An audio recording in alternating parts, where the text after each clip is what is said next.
This is the case of Nesbitt versus Henderson. The judge opens the session, setting the stage for a heated dispute over paternity involving affairs and a convoluted family dynamic. Buckle up, because this roller coaster is just getting started. Good morning, Your Honor. Good morning. This is the case of Nesbitt versus Henderson. Thank you, Jerome. Good day, everyone. Ms. Nesbitt, you are suing to prove to Mr. Henderson that the father of your 7-month-old daughter, Zion. Yes, Your Honor. You say that when the results prove you right, you expect Mr. Henderson to step up. Yes, Your Honor. The plot thickens early on. Mr. Henderson accuses Ms. Nesbitt of cheating with her neighbor during the conception period. He expresses doubt about being the biological father of the child, Zion. Just wait, the next curve in this saga is a doozy. Mr. Henderson, you claim your case is simple. You say Ms. Nesbitt cheated on you with her neighbor during the window of conception, is Zion's biological father. Yes, Your Honor. So, Ms. Nesbitt, what has Mr. Henderson done so far for Zion? Well, he bought her diapers, that's about it. He doesn't do anything for my child. You won't believe what's coming out now. Mr. Henderson shares his emotional turmoil and resentment, revealing his ongoing care for another child he knows is not his, while doubting his paternity of Zion. Brace yourself. What's around the corner will knock your socks off. I came into this baby's life and already knew he wasn't mine, but I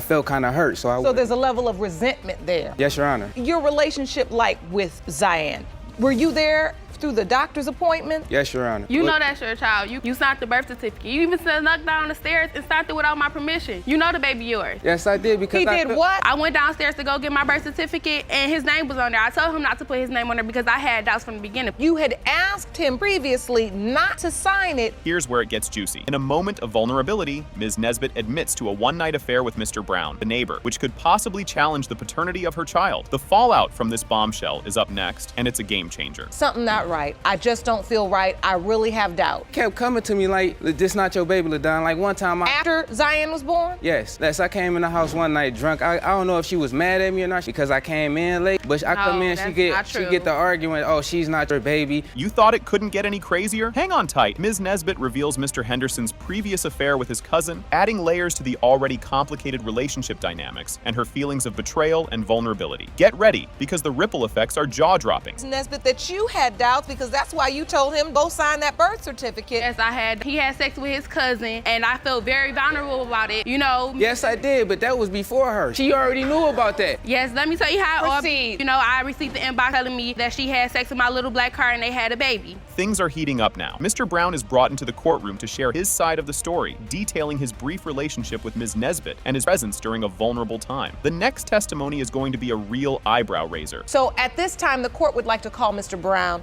Jerome, would you please escort Mr. Brown into the courtroom? I'd like to hear from him.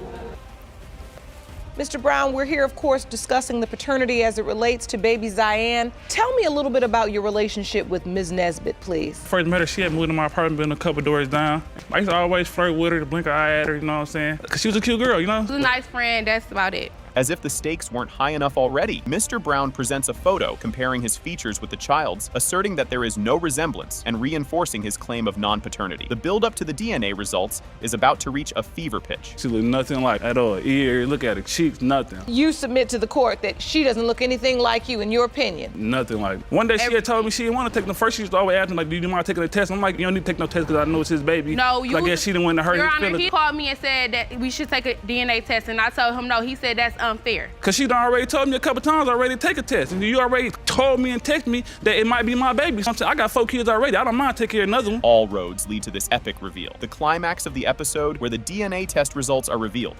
It has been determined by this court. Mr. Brown, you are not her father. Oh, hey, Just when you thought daytime TV couldn't get more intense, Miss Jackson opens her statement with a strong accusation against her husband's mistress, Miss Lipscomb, regarding the paternity of a 1-month-old child, Kiasia. She asserts that if the child is proven to be her husband's, she will end her marriage. The audience reacts with surprise. Buckle up, because this roller coaster is just starting. Miss Jackson, you say you're here to confront your husband's mistress and to prove her 1-month-old daughter, Kiasia, is not his biological daughter. Your Honor. Furthermore, you say you learned today that the child is in your husband's. Your marriage is over. That's right, Your Honor. Miss Lipscomb, you say that you have no doubt your child is her husband's daughter. You claim he had sex with you, and now she needs to deal with the truth. That's right, Your Honor.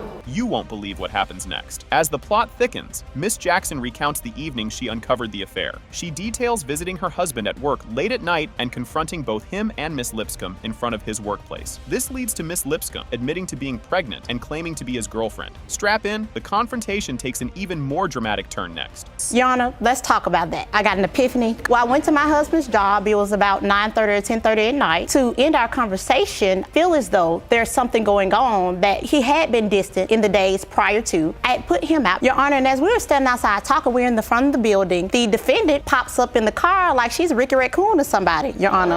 Upon hearing my voice, turned around and I went and knocked on the window. Can you feel the tension? As Miss Jackson continues to question Mr. Jackson's fidelity and his responsibility towards the child, she calls him trifling and expresses disbelief at his actions. This moment highlights her frustration and the deep emotional impact of the alleged infidelity on her marriage. The surprises keep coming. Just wait for what's next. Sent them to jail. It was an impulsive decision, and I understand it was not the right decision, Your Honor. But yes, I sent him to jail because I knew that some legal issues. The next morning, I go to the room, crying like she just lost her puppy. I told you I was going back to the room when you was in the car talking to me. As long as at that room, I'm going back to that room and I will not leave. All right. Hold on to your popcorn, folks. Miss Lipscomb admits that she continued her relationship with Mr. Jackson even after he went to jail, indicating that their affair did not end with his incarceration. This revelation adds complexity to the case, showing ongoing deception. The story takes an even sharper twist in the following clip. Miss Lipscomb, when he went to jail? Yes, ma'am. So you have not been intimate with him since? Yes, ma'am, I have. I'm not even gonna lie. Mr. Jackson, what happened when you found out your mistress was pregnant? I found out when I was in jail because I guess her birthday time she got sick and went to the hospital. And my wife told me that she said she was pregnant. The courtroom goes silent with shock. The court session intensifies as Mr. Jackson admits to never telling Miss Lipscomb he was married. This admission confirms suspicions of deceit and irresponsibility, complicating the case and impacting the relationships involved. The judge's reaction is priceless, and it's coming up next. Mr. Jackson, did you sign the birth certificate? Yes. So, Mr. Jackson, you've acknowledged paternity. Yes. Your Honor, that's why the baby was placed on my benefits. The baby is what? Anything for my Placed child. on my benefits, Your Honor. I also have proof of that. He automatically claimed all legal and financial responsibilities to that child. They have not paid for anything for my child. My child still have a $25,500 and something. So if my child is on your benefits, why haven't they paid that? And the truth comes out. As the truth shines brightly, Judge Lake points out the absurdity of the situation, emphasizing that Mr. Jackson's actions have caused significant emotional and legal turmoil. She criticizes his lack of accountability and his passive role in the unfolding drama. Brace yourselves. The verdict is just around the corner. I don't know what. Yeah, but you carrying the coward's child. You have said it 4,000 times in open court. That's your husband. He is my husband. This is all you get, even if I do say something. Mr. Jackson, do you believe Miss Lipscomb's child is your child? Yes, Your Honor, it could be a possibility. It is a possibility. Yes. And yet you did sign the birth certificate yes, and Your Honor. acknowledge paternity. Yes, Your Honor. So you legally father of this child. Wait for the bombshell. The DNA test results reveal that. In the case of Jackson versus Lipscomb, when it comes to 1-month-old Keasia, Mr. Jackson, you are not the father.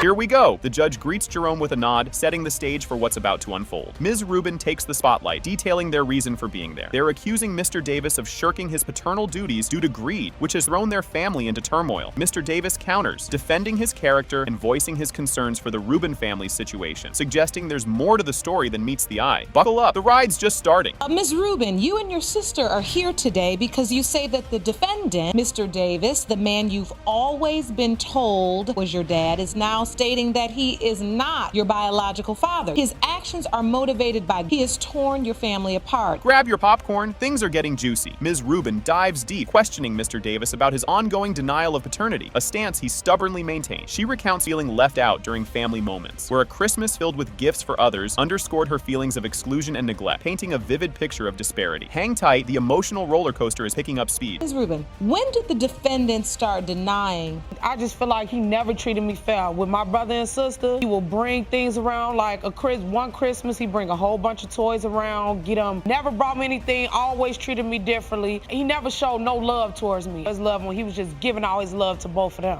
Well, this just took a turn. Mr. Davis drops a bombshell by admitting he did indeed treat Ms. Rubin differently, blaming his distrust on her mother's alleged infidelity, which ignites a fiery rebuttal. The judge steps in, hammering down order with a gavel, demanding silence to make sense of the accusations flying around. Keep your eyes peeled. The plot thickens. Mr. Davis, is this true? Yes, it is. Tell you why, Your Honor. Yes, please. The reason why I treated Cheryl the way I treated her, because her mother slept around. You was a liar. Your mother did sleep. Okay, first one of you all was in there when it started, okay? She had 3 kids before I met her. Okay, she had don't mean to stop around. I did a grand total of 13. Didn't see that coming. Mr. Davis gets into the nitty-gritty of his doubts surrounding paternity due to his former partner's supposed infidelity, affecting his relationship with all his children. The judge interrogates the logic behind his selective acknowledgement, pointing out how such inconsistency has caused significant emotional damage, especially to Ms. Rubin. You'll want to stay tuned. Sparks are about to fly. Mr. Davis, you believe their mother had slept around in a relationship at the time, to then doubt whether or not you were her father in particular. Not necessarily her. Did you express this concern? No, I didn't express it to her. You just always kept it to yourself? I kept it to myself. You ever were in all of their lives as a father? Were you ever just there? Were you talking to me? I was talking to you. Then shut up. Now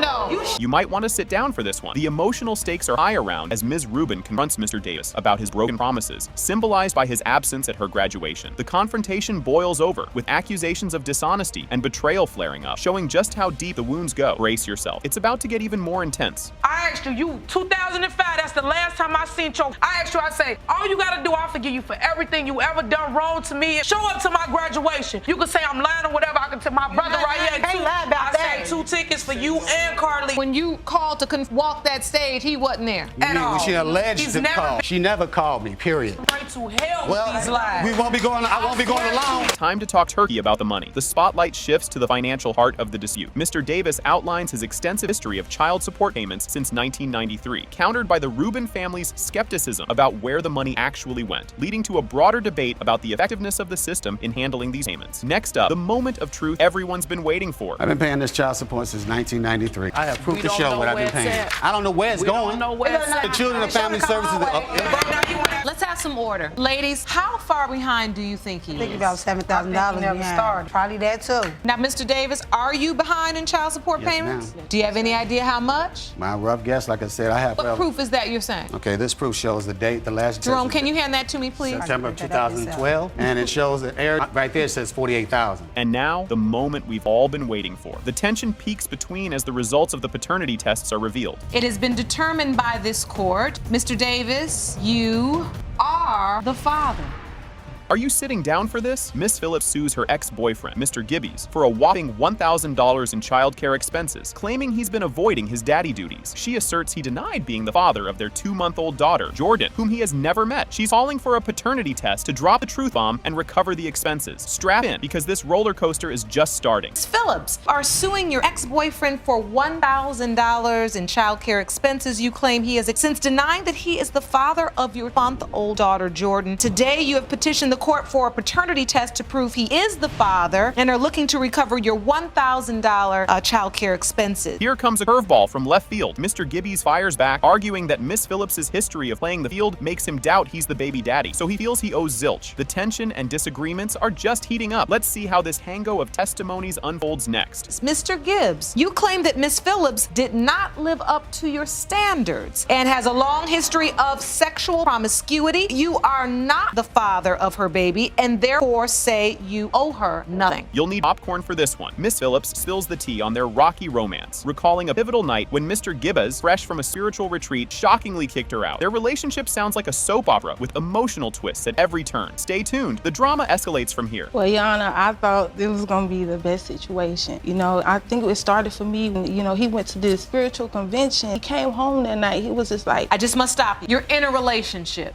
He's the one for me. That's how I felt. Then he goes to a spiritual convention. Yes. And comes home and tells you to get out. Yeah, he go because he was working on himself. You know, can I just wait till the morning, just go to my grandmother's house? Because, you know, it was late. Oh boy, Mr. Gibbs isn't holding back. He dishes out his side, reminiscing about a holiday party snub that sparked jealousy and distrust, adding layers to their saga of spats and suspicion. Buckle up. The next clip dives deeper into the drama. A lot of stuff led up to this event. First of all, Fill me in. The first thing that happened was we went to a Christmas party that her friend was throwing. Ignores that I'm even there. I'm asking her, I said, hey, you going with me or not? Yeah, so she wanted to stay here. We got into an altercation with. Then the next event, we get to... Let me stop at that event because I need to understand from Miss Phillips now, why is it if you came to the party with him and you guys were together when there was an altercation, why didn't you leave with him? Talk about a love-hate relationship. They reflect on the ups amidst the chaos, admitting there were moments that felt like true family life. But alas, accusations and mistrust played the villain too often. What's next? More bombshells are just around the corner. Had the relationship ever been positive? Yeah, it's been good. A lot of times, like, cause it's been times that we actually did things together. I mean, we acted like a family. When he get in that mind frame where he assuming that something happened, it turns sour. But then that's why I kept myself around. Something was wrong, and that's what I did. I even had my grandmother was getting mad because I always was running over there to him. And then when he does it, it's like out of character. I'm worthless. And the plot thickens. The convo shifts to Miss Phillips's mysterious move to Tampa during her pregnancy, which Mr. Gibbs and his sister find fishy. Miss Phillips defends her actions, citing the need for peace during her pregnancy. The intrigue continues, so don't touch that dial. Do is go through your phone. Multiple dudes are in there making flagrant text messages. Oh, I'm horny for you, daddy, and all this other kind of stuff. And that's a lie. It wasn't sexual. Multiple text messages, 5 different numbers at least. I even called a couple of them back, and I'm like, hey. Thus far in this story, I'm hearing that, Mr. Gibbs, you were a good man in this relationship. I'm not gonna sit here and say that I was just in the right because we was doing tit for tat, a lot of it. Now, the family weighs in. Mr. Gibbs' sister, Raven, steps up, puzzled why Miss Phillips would distance herself during such a critical time if Mr. Gibbs were truly the dad. Her testimony adds a new twist to the tangled tale. The next moment is pivotal, revealing truths that could change everything. You are Mr. Gibbs' sister, am I correct? Yes, that's correct. Tell me what you have to this situation that can help her to understand what's going on. First of all, it's just too much between the both of them. Back and she was pregnant. I thought it was strange that she left and went to Tampa. If it is his baby, you're keeping away from the rest of his family because his daughter, then she's our family. I thought it was kind of strange that she would just go to Tampa while she was pregnant. I don't mean like towards the beginning, I mean like right in the middle. Grab your tissues, folks. The big reveal is here. The DNA results are in. This court has determined you are her father. That's it. The episode begins with Ms. Tant dragging her ex-husband, Mr. Wynn, to court to prove paternity of their son, Daniel. Ms. Tant aims to resolve a lingering family dispute, while Mr. Wynn denies paternity due to past suspicions of infidelity. And just when you think it's all about legal talk, the drama starts to heat up. Ms. Tant, you are disgusted that you had to drag your ex-husband to court to prove he fathered your son, Daniel. You are here to put an end to this question that has torn your family apart for more than 2 decades. You say that after your wife's reckless affair and lies, she became pregnant and tried to pass Daniel off as your son. Yes, you Your are Honor. here today to prove once and for all that you are not the father. Hold on to your popcorn, folks. Mr. Wynn recounts the tale of a mutual friend who got a little too comfy with his wife, sparking his suspicions. His fears hit the roof when he discovers Miss Tant's red panties in said friend's apartment, a gift he had given her, which clearly wasn't meant to be shared. Just when you think it can't get any juicier, wait till you hear what happens next. I met this gentleman that I went to school with, decided to introduce him to my wife as a friend of mine, and next thing I know, he's coming over, messing with her hair, supposedly a hairdresser, giving her all the comforts that I should be giving her. What was the first sign where you said, this is inappropriate? Just touching the feeling on my wife. That's my wife, not his, and he needed to back off. Get ready for a plot twist. The story takes us on a camping trip where Ms. Tant supposedly cozies up too close to the mutual friend in a single tent. Mr. Wynn's doubts about being the father of their son ramp up faster than a marshmallow catches fire at a campsite. Buckle up, because the story takes a dive into the deep end now. She wanted to go bike riding, so we get to our campsite. He ends up in our tent that night instead of his tent. And Your Honor, as we sleep in the tent, there's him and there's me in the middle to divide them. Because this is my wife. I want to sleep next to my wife. I'm against the side and she's in the the middle between us. You got up and moved in the middle? She was with that man that night. She had to have been. You won't see this one coming. Mr. Wynn spills the tea on his multiple confrontations over Ms. Tant's supposed affairs, which culminate dramatically with her exiting their home wrapped in nothing but a sheet. As Ms. Tant fesses up to the fling, the emotional roller coaster is about to hit a loop-de-loop. And she had been seen going in his room, shutting the door, and coming back hours later out of his room. So I come home early, and same thing. Found that she was not in our apartment, knocked on the door, didn't get an answer, made a statement that, I was gonna kick the door in if they didn't open the door. And when she did open the door, she was dressed in nothing but a sheet wrapped around her. No clothing. You opened the door in a sheet? Yes, I did. That was also the day that I left him. Just when you thought it was safe to go back in the water, Ms. Tant drops a bombshell about her pregnancy discovered weeks after her rendezvous, but Mr. Wynn only gets the memo years later. He shares his turmoil over missing the early daddy years and the nagging doubts about his son's paternity. Strap in, as the legal drama up next is a doozy. How soon after this night with the sheet did you find out you were pregnant? 6 weeks. I was 3 weeks pregnant when I found out. So, Mr. Wynn, when did you find out about the pregnancy? Not till after the boy was 2 years old. She contacts me and tells me, so, I'm joyful. I have a son. I want to raise my son. I'm going to try to get back together and make a family out of it. Here comes the curveball. Mr. Wynn delves into the legal tangles and emotional upheaval tied to the paternity saga, stressing over his family name and his fatherly rights. The discussion shifts to a serious note about the implications of naming and paternity laws in Texas. But don't wander off. The DNA test results are up, and they're a real showstopper. You went back. You came from Florida, San Antonio? I contacted him in Florida. Were you still technically married at that time? Yes, ma'am. Under the law? Yes, ma'am. So your wife came back with Mr. Whittle. The boy she claimed at that time was your biological child. Yes, ma'am. Ma'am, I raised him as my son. I took him under my wing. I made sure he had what he needed as he was growing up in life. You feel robbed of raising my child. My family to carry on stops with me. And now, the moment of truth. The court reveals the DNA test results, and bam. It has been determined by this court. Mr. Wynn, you are not the father.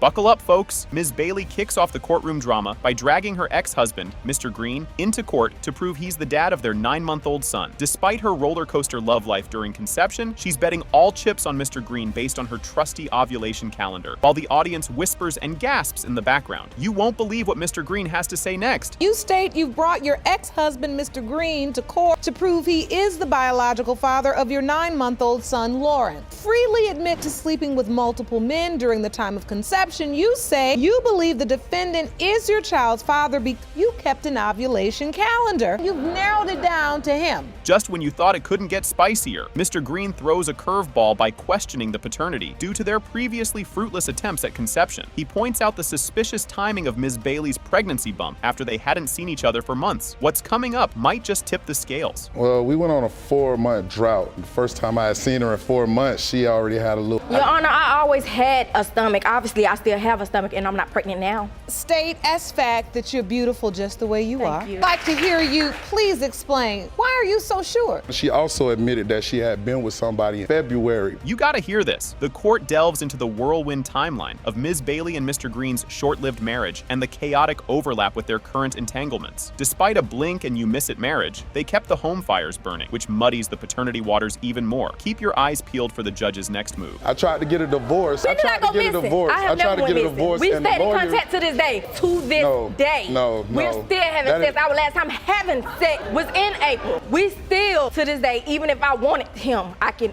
get me. Look, I never went missing a year afterwards. You're not gonna sit in this courtroom and talk like that. Look. Things are heating up. Judge Lake digs deep into the love triangle, or is it a square? As both parties admit to playing the field during the crucial conception period. The aim is to pin down who the real daddy is amid this soap opera saga. Brace yourself for Mr. Green's next revelation. It's a doozy. All during the window of conception?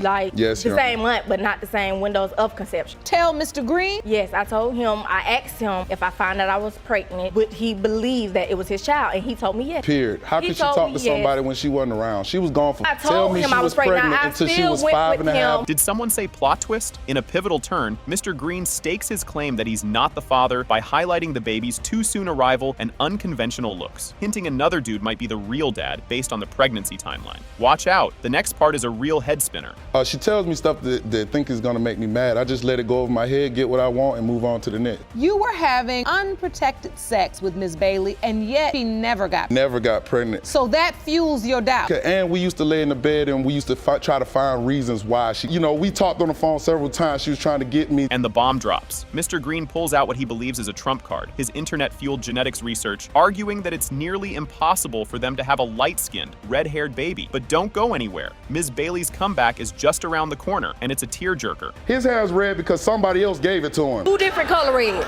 Pertains to the fact you don't believe that you or her together could produce a child with red. Not only that, Your Honor, he was born a month and a half early. Grab your popcorn. Ms. Bailey lays it all out, accusing Mr. Green of deceit and betrayal, all while confessing her undying love for him in a courtroom confessional that has the audience clapping in support. But wait till you see how Mr. Green handles the heat in the next bit. We got into a relationship. First of all, he was already with a woman. He broke up with her to be with me. When Thanksgiving came along, he asked me to spend a weekend with him, which I did. And I walked in, he took me into another woman's house, not his sister's house, another woman's house. Because how disrespectful can you be? Like in another woman, someone else's house. I should have stopped it. I should have stopped. No way! He didn't just say that. As tensions reach a boiling point, Judge Lake calls out Mr. Green for his flippant attitude and cutting remarks, while Ms. Bailey's heartfelt declarations paint a picture of unrequited love. The atmosphere is charged, and the next revelation about the baby's paternity is about to blow the roof off. A part of me knows that she tried to trap you. It's just so annoyed because you just got a joke for everything, downgrade. I don't know, it's something about the way you act towards her that annoys. I think you do know you're not a dummy. So what I think you do know is that she does love you. Here comes the moment of truth. The DNA results finally land. Mr. Green, you are Lawrence's father. Can you handle what's coming? Mr. Wiseman opens up about how his once trusted friend and new roommate, Mr. New, betrayed him by getting too cozy with his girlfriend right under his own roof. The audience is audibly shocked by the reveal of such personal betrayal. Buckle up because this roller coaster is just getting started. Mr. Wiseman, you say the defendant was a good friend of yours and you let him move into your home. You claim he repaid your generosity by sleeping with your girlfriend. Now you're both here locked in a paternity dispute over which of you fathered 2-year-old Brett Wiseman. You won't see this twist coming. The courtroom is buzzing as the paternity of 2-year-old Brett hangs in the balance, with both Mr. Wiseman and Mr. New stepping up as potential dads. Mr. New drops a bombshell that his relationship with Mr. Wiseman's girlfriend started only after she spilled the beans about her rocky relationship with Mr. Wiseman. And here's the kicker. Mr. New's current girlfriend, who's pregnant and high risk, isn't even in the courtroom. The plot thickens, so stay tuned. Mr. New, you claim when you first moved in, your relationship with Mr. Wiseman's girlfriend was strictly a friendship. You argue it only became sexual when she confided Mr. Wiseman was not treating her right. Yes, Your Honor. You claim you're very protective of her, so much so you would not let her appear in the courtroom today because she's pregnant with your child. This next part is a real jaw-dropper. Mr. Wiseman reveals the gut-wrenching moment he found out about the affair from a family member, painting a vivid picture of betrayal and deceit. He describes how oblivious he was to the late-night whispers and close friendship blossoming between his girlfriend and Mr. New right in his own house. Trust me, what's coming next will have you on the edge of your seat. How did you even find out Mr. New had slept with your girl? Somebody in her family came and told me. What did that person tell you? We told him ourselves, Your Honor, once we started back What did that person pretty much told me like can't see it because it was just, they was too close of becoming too close of friends, and they finally told me like, look, we know for a fact they've been doing stuff together. Things are about to get spicy. The tension reaches a boiling point as Judge Lake puts Mr. New in his place for his choice of words in the courtroom. The judge's call for decorum is met with cheers from the audience, praising her stern approach to keeping things civil. Grab your popcorn because the drama is about to escalate. Because if you ain't stuck up her butt 24/7, she gonna go to the next man. I'll let her do what she wants. Yeah, she don't nobody but me. Okay, hold on. Mr. New, you gotta watch your language. You're gonna have to get it together or you're gonna have to go. So you make the choice. What happened, Your Honor? When you talk, say it respectfully. I will. keep cursing, and you be gone. I'm just serious. I'm not gonna tolerate it. You think it couldn't get more tangled? Think again. The courtroom is thrown for another loop as it's revealed that Mr. Wiseman and Ms. Duncan already share another child, and yet she's now engaged to Mr. New and expecting his child. The audience can hardly keep up with the complicated web of relationships and lies. Fasten your seatbelts. This emotional ride is far from over. So you supported her throughout the pregnancy? Yeah, I was there. Only for the pregnancy. He was there throughout the pregnancy and when I had him. She had broke up with him, and then we started talking again. He cries about everything. She don't break up with you. She just plays both parts. Me there and him there. That's all she does. I know what happened. Yeah, and he was just a friend. I'm there every day now. Okay, no, you ain't. Yeah, I am. What you do? That's why my kids call me daddy. Because they're your kids, bro. Get ready for the bombshell of the day. As the tension mounts, the paternity test results are finally revealed. It has been determined that the biological father is Mr. Wiseman. Bet he don't. Well, bet he don't do nothing about it. I'll definitely step up and do what I need. It's about time. I bet you don't, though. Can you even handle this drama? The episode kicks off with Mr. Jackson throwing a curveball, claiming his 20-year marriage is a sham because he might not be the biological father of James Jackson IV. He's not just heartbroken, but also demands $5,000 for his emotional roller coaster and a signature from Ms. Jackson on those divorce papers. She admits to a fling, but denies tricking him. Brace yourself, because it only escalates from here. Mr. Jackson, you are suing the defendant because you claim that your 20-year marriage has been based on a fraud. It was not until 1 year into your marriage that Ms. Jackson told you that you may not be the biological father of James IV. And when today's DNA results are revealed, you demand that Ms. Jackson pay you $5,000 for emotional distress and finally sign the divorce paper. Did that just drop a bombshell or what? Mr. Jackson spills the beans on his initial reaction to the pregnancy news, tying the knot despite the swirling paternity doubts. He dives into stories of being super dad from day one, giving his supposed son his name, and being a pillar at every milestone. This foundation of his narrative sets up the emotional stakes high. You'll want to stick around for the fallout. What's your marriage been based on fraud exactly? Well, Your Honor, I think I've been tricked, Your Honor. She knew my past, and she knew that once she told me that she was pregnant, that I wanted a father in my son's life, like I didn't have a father in my life. Once she told me that, we got married in December, a few months after she got pregnant. Come up a year into the marriage, and I find out that my child. You stepped up to the plate and married her? Yes, ma'am. How's that for a plot twist? As the court probes the murky timeline of the pregnancy, Ms. Jackson drops a bomb. There's an 80% chance another dude could be the father. The tension in the courtroom thickens, with Mr. Jackson's suspicion reaching a boiling point. Get ready, because the next turn in this saga is a doozy. What made you just decide to marry her instantly like that, within a couple of months? Well, when she told me she was pregnant, I think the right thing to do, because I didn't have a father in my life, I was going to be a father in my son's life. That's really the basis of your suit, is that you feel like it was all a fraud. Right, because she manipulated and defrauded. Right, because up until now, I never knew that it was somebody else that could be. Who saw that coming? James Jackson IV steps up, casting an unwavering vote of confidence in Mr. Jackson as his dad. Biology aside, his heartfelt testament to their bond, regardless of DNA, paints a vivid picture of a father-son relationship built on more than just genes. Don't touch that dial. The emotional climax is up next. Mr. Jackson, this is a lot to hear. Tell me your perspective. I mean, when you hear all of this is your dad. This is the man you've grown up with your whole life. Did you ever know that there was a doubt relating to your paternity? This man before you has always been my dad. He's been there through my graduations. He's been there through my wrestling meets. And I can see, Mr. Jackson, this really hurts you. The air's thick with anticipation, right? As Judge Lake unveils the DNA results. It has been determined by this court. Mr. Jackson, you are his father.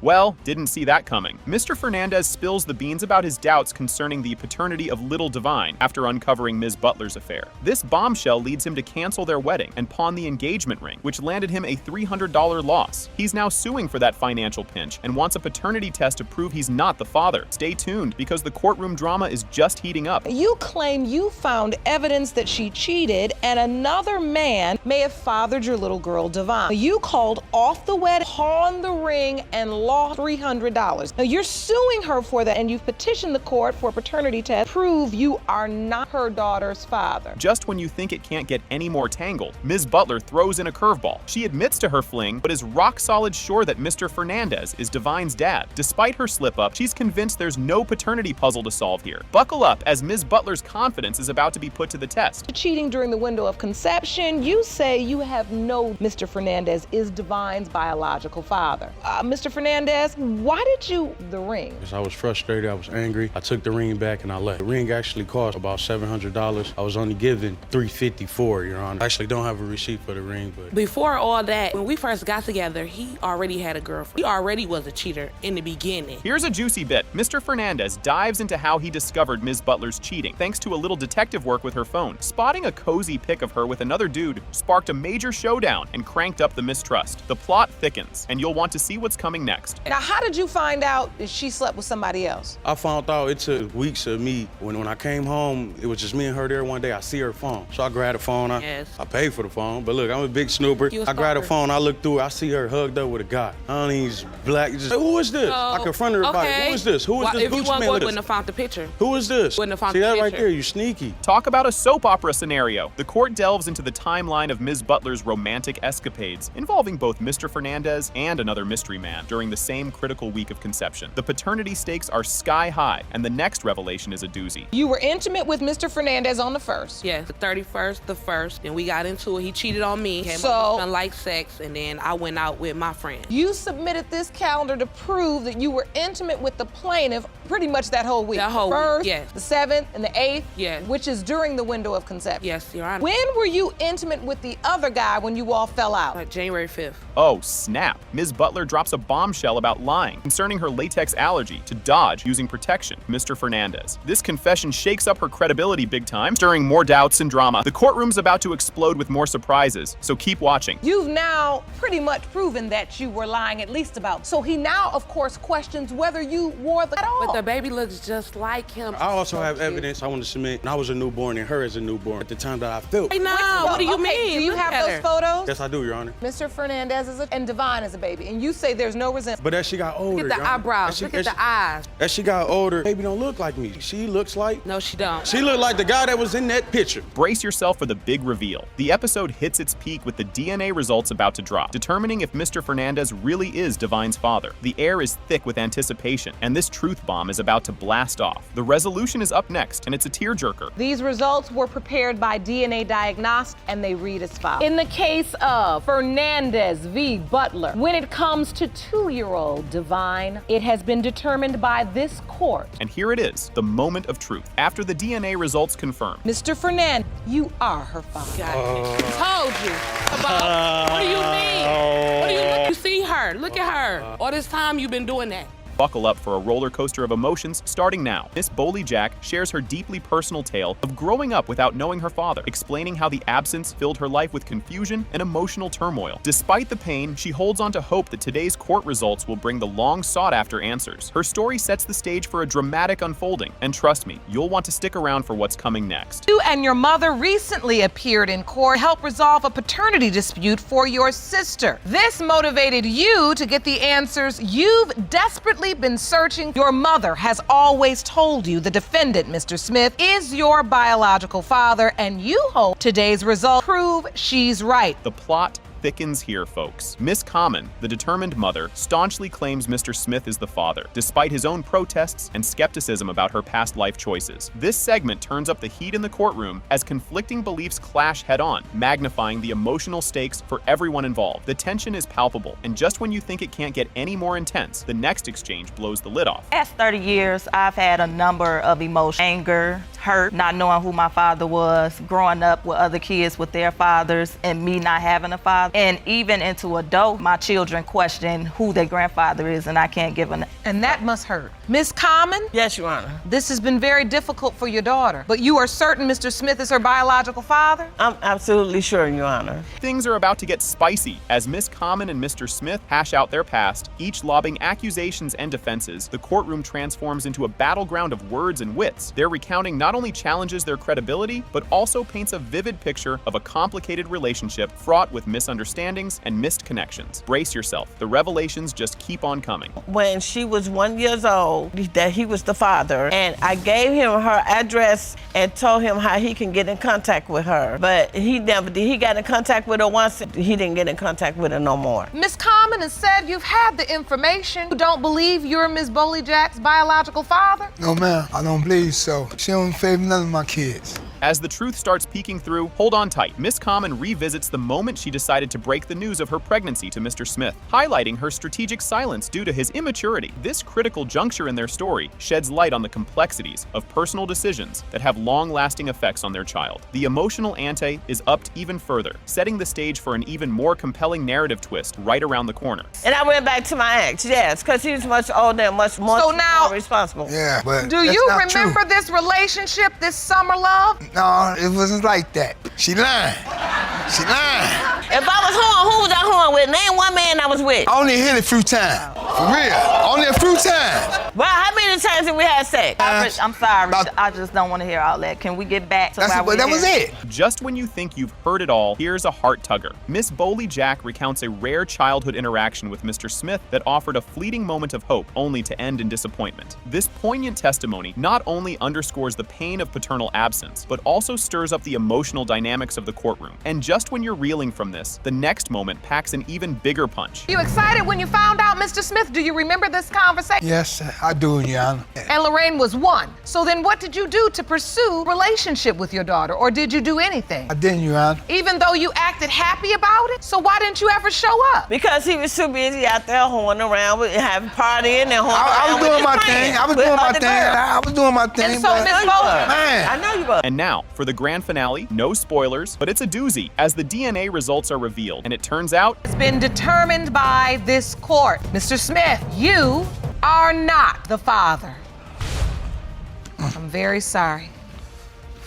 You won't believe this start. Mr. Fahey steps up, petitioning the court for paternity tests for 2 kiddos, Nathan and Samuel, suspecting his partner Ms. Henny's fidelity, or rather the lack of it, has turned their love boat into the Titanic. He's really laying it on thick about how this doubt has been eating away at his heart, poor guy. Hold on, because the emotional roller coaster is just taking off. Mr. Fahey, you have petitioned the court for paternity tests on the defendant's 2 children, 2-year-old Nathan and 8-month-old Samuel. Additionally, you have requested a lie detector test for the defendant because you claim her infidelity has not only created paternity doubt, but has destroyed your relationship. Just when you thought it couldn't get soapier, Mr. Fahey spills the beans about Ms. Henny's escapades while he was off on a 45-day vacation. He brings out all the receipts, detailing confrontations and tearful admissions of a fling. This bombshell seems to really crank up his doubts about being daddy-o to the little ones. And buckle up, it only spirals from here. I was gone away for 45 days, and when I came back, people, even friends, told me that she was messing around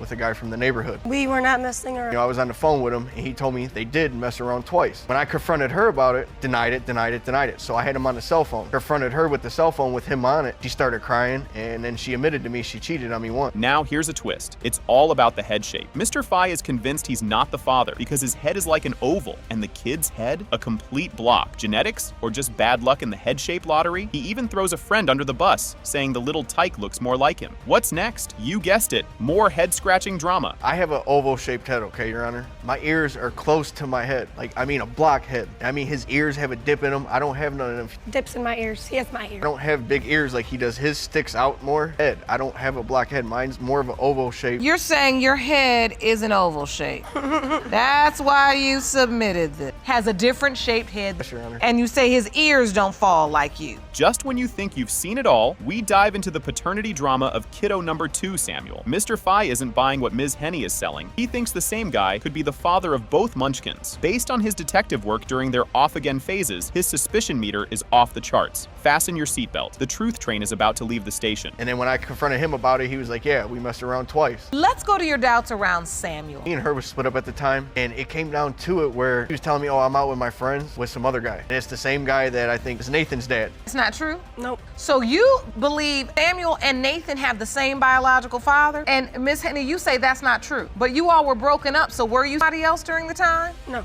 Amidst the chaos, Mr. Phi laments over signing the birth certificates. He's got serious regrets, especially if the DNA test turns the tables. He's already plotting a name change operation if things go south. And just when you think it's all doom and gloom, wait till you see what the DNA envelope holds. She cheated on me 4 times, Your It was Honor. not 4 times, it was 1 4 time. times? So these are the birth certificates for the children. First, Nathan James Phi, Samuel John Phi III. Samuel John Phi IV, father Samuel John Phi III. So you presented these birth certificates to show the court what exactly? That he signed those saying that he is the father. The courtroom's buzzing with anticipation now. Mr. Phi declares it's D-Day. The paternity results will dictate their rocky relationship's fate. If the tests or the lie detector sniff out any more secrets, he's out. Keep your eyes peeled. This is about to go nuclear. Were you in a relationship with this other guy for a while? No, we were not in a relationship. And you still continue only slept with him that one time?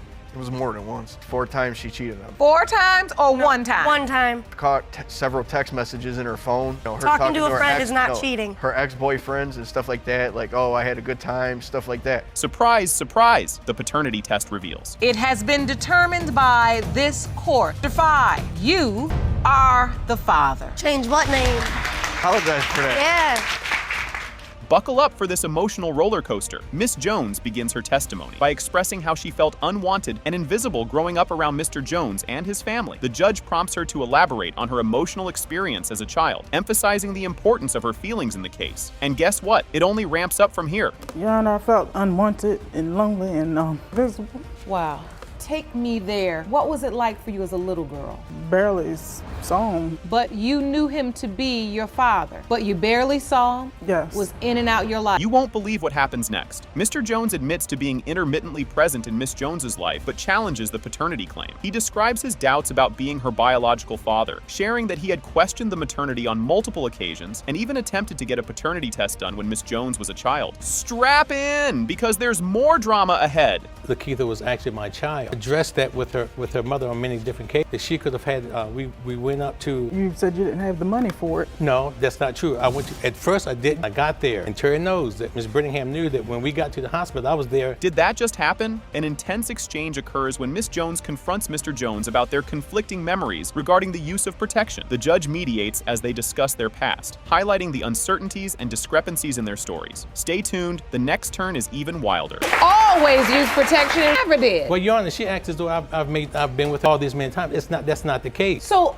let me just bring you up, ma'am. You're Lakeitha's mom, yes, Miss Jones, and you were in a relationship with Mr. Jones. Yes. Get ready for some real talk. Miss Jones's mother, Ms. Brittingham, steps forward to share her perspective. She recounts the emotional distress her daughter faced due to Mr. Jones's denial and his inconsistent presence, contributing to the narrative of Miss Jones feeling invisible throughout her childhood. The courtroom's reaction to the upcoming bombshell will floor you. He is on the birth certificate. I have a copy right here if you'd like to. You were still in a relationship with Mr. Yes. No, Your Honor, that's not correct. That is not correct. So at the point that you find out pregnant and during the pregnancy, was he around? Once I told him I was pregnant, I was dismissed. So he wasn't there through the pregnancy? No. He wasn't there through the birth? No. Just when you thought it couldn't get more intense, a dramatic revelation unfolds as the judge delves deeper into the allegations of Mr. Jones avoiding a paternity test. The testimonies clash with vivid descriptions of an alleged hospital visit that Ms. Brittingham claims she cannot remember, raising questions about the truthfulness of past events. The revelations keep coming, and the next one is a doozy. I turned around, looked to see where she Because I was never she there was walking at out the door. Hospital. There. Yes, you were. I told you before, I don't remember it. I don't have Alzheimer's. Your What Honor, went on? I told her, Your Honor, she was right there. I mean, he would always tell me, she's not mine, she's not mine. And I told him, I said, one day you're gonna need somebody and she's gonna be the one you're gonna have to turn to. Here comes a twist. As the discussion shifts to family dynamics, Mr. Jones expresses uncertainty about not inviting Miss Jones to family reunions, while audience members and family testimony support Miss Jones's likeness to other family members. This segment underscores the emotional and familial complexities surrounding her paternity case. The tension is building, and the climax climax is just moments away. You felt like his wife should know you were having a baby? Yes, ma'am, I did. Called her, what did she say? Because I told her who I was. My name is Terry, and I'm having Jerome's baby. I am pregnant by Jerome, and I need him to start stepping up and doing what he needs. She is the one I'm sorry that was hurt. Well, I'm definitely sorry she's hurt.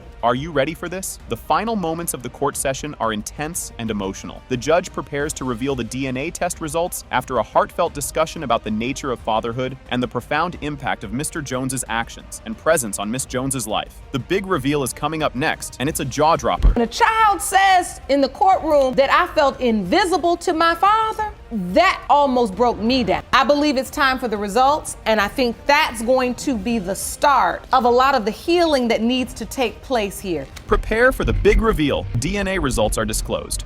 Mr. Jones, you are not Lakeisha's father. And that's fine.